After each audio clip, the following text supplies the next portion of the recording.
Hi everyone, welcome to the Early Career Podcast. This is your host and friend Priyanka, and today's episode is actually going to be about something that I very vividly realized recently.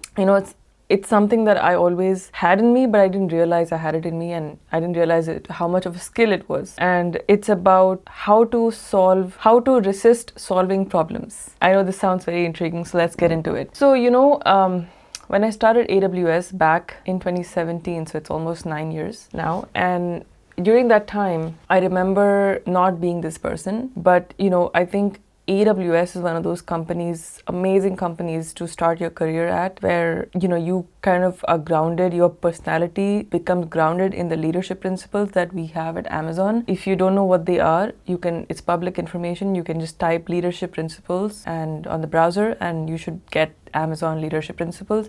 There are different principles, and each of them have an explanation for what that is. For example, learn and be curious is one leadership principle. Ownership, bias for action, earn trust, customer obsession. These are all that are top of mind, that come to mind right now because they are used so extensively at Amazon. But one of the things that I have to really thank AWS for is the training that was given, and not just like, I'm not talking about 3-month onboarding thing, right? I'm talking about this sort of lifelong, rewiring your brain sort of over the time training that I went through. And maybe training is a misleading word. It's the experience that I got from working with other colleagues and working in the field with customers, talking to executives so early on in my career, gave me a lot of perspective into how to deal with different situations, complex situations. Sometimes customers, they have complex businesses, which means they have complex problems, and one of the challenges of complex problems is that the problem may not actually be the problem that is perceived to be. Meaning that what a customer might think is a problem may not actually be the problem, because the problem may be something else. Maybe the problem is something at a much higher business level. Maybe it's not just a technical problem, maybe it's a structural problem, maybe it's an organizational problem, So sometimes as a solutions architect, which is what I'm in, the role that I'm in right now, your job is to, and this is the training I refer to in terms of the role, right? The role kind of shaped me to naturally question everything, right? Question the problem. And usually that's not our first instinct. We think, if someone's stating a problem, then, that is the problem. Like if someone says, hey, my database is not working, then you're just like, it's not working, or let me troubleshoot it. Instead ask them, is it just your database? Are there related functions that are also not working, maybe compute, storage, other aspects of the application, or is it just your database? Okay, within the database, what exactly is not working, and what other systems it may be impacting, what other workflows it may be impacting, for example, right? And kind of leading that technical question or that problem into a business context, into a business problem, because in the end, remember, technology is never for technology. We love technology, but unless it is actually solving a business problem, unless it's helping a company thrive in some shape or form, it means nothing, right? Even today we use ChatGPT or Gemini or whatever you use, Claude. It is solving a problem for you and me, right? It is creating, let's say a travel itinerary that would take us days. Now it's just taking us like 10 minutes, not even, right? 5 minutes, right? So it's reducing how much time and effort it takes for us to do certain kinds of tasks, which would traditionally take days and weeks. So if that impact was not there in our lives, we wouldn't care about ChatGPT being so cool or Gemini being so cool, whatever. So, you see technology, and as engineer, when you are an engineer, if you are an engineer, I've done my undergrad and master's in computer science, so I get it. I totally get it. But when you are an engineer, we tend to think from this mindset of trying to solve a technical problem. Like, this is the problem, okay. And we view our whole worldview is technically driven, right?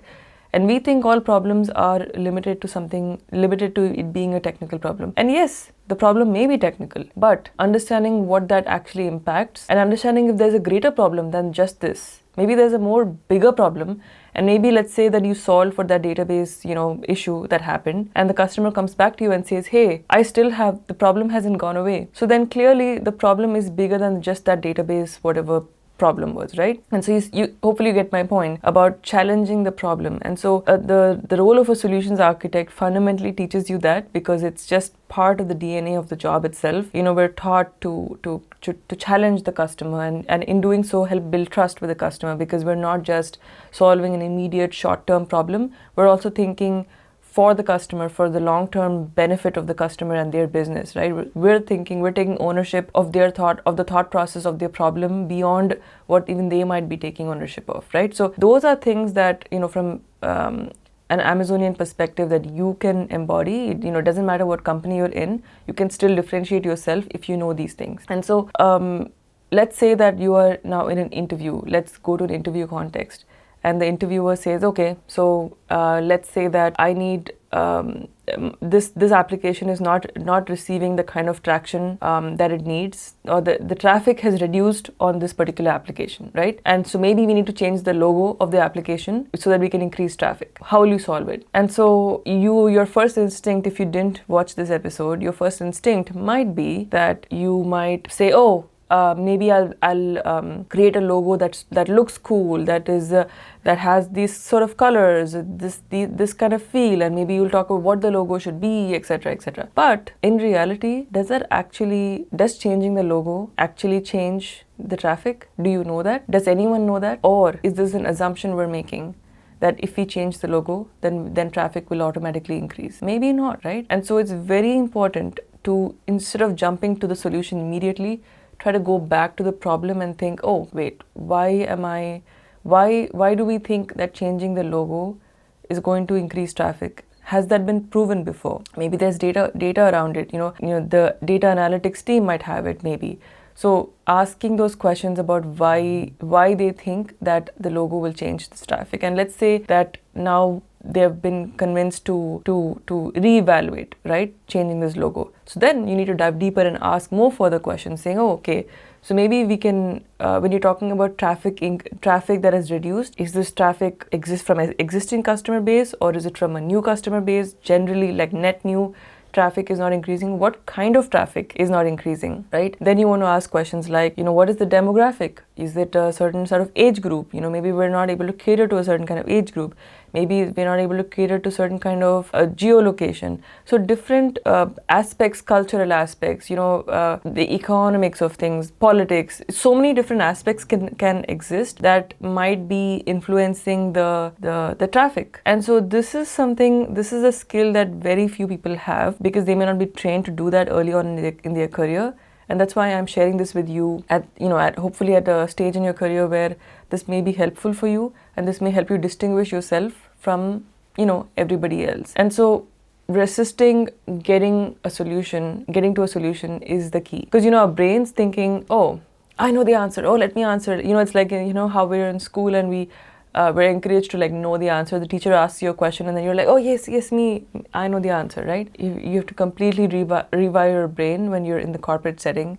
Because in a corporate setting, it's not, I know the answer. It's how do we know what the right problem is? So let me walk you through an example that I've written down here. Imagine your manager tells you that, our customer satisfaction scores have dropped, right? So maybe someone who's earlier in their career might suggest, or even just anybody, right? Anybody, even who are, senior, everybody basically make this mistake, right? This is not targeted towards people who are particularly junior in their role. But maybe someone might immediately jump to a conclusion saying, oh, we need a chatbot, we need a better chatbot, or we should hire more support staff. But someone who is like you now, who knows what not to ask or what not to jump to immediately, might ask, why are customers unhappy? Is it the response time? Is it product quality? Is it confusing documentation? Is it pricing? Or maybe the problem isn't customer support at all. Maybe engineering introduced a bug, or maybe sales compromised. Maybe sales overpromised, or marketing maybe created unrealistic expectations. There are so many different factors that are internal and external that might contribute to the problem.